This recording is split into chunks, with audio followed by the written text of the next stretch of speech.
ဝဆိုတာကျွန်တော်လူတိုင်းတက်ရောက်နေရတဲ့ကျောင်းတော်ကြီးတစ်ခုပါ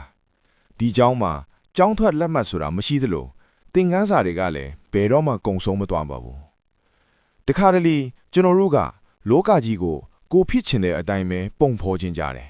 အရာရာကိုမြန်ဆန်ရခြင်းကြတယ်ဒါပေမဲ့တဘာဝတရားကကျွန်တော်တို့ကိုသင်ပေးတဲ့သင်ခန်းစာတစ်ခုရှိပါတယ်အဖိုးတန်တဲ့အရာမှန်သမျှဟာအချိန်ယူရတယ်ဆိုတာပါပဲ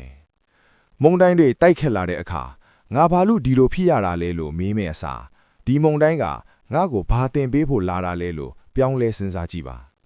ကြာရှုံးမှုဆိုတာလမ်းဆုံးမဟုတ်ပါဘူးပူပြီးခိုင်မာတဲ့ခြေလိုင်းတွေနဲ့ရှေ့ဆက်နိုင်ဖို့ခတရပ်နာပြီးသင်ယူရတဲ့အချိန်တစ်ခုသာဖြစ်ပါတယ်လူတစ်ယောက်နဲ့တန်ဖိုးဟာသူပိုင်ဆိုင်တဲ့ပစ္စည်းတွေပေါ်မှာမူတည်တာမဟုတ်ပါဘူးသူဖြတ်ကျော်ခဲ့ရတဲ့ဒဏ်ရာတွေ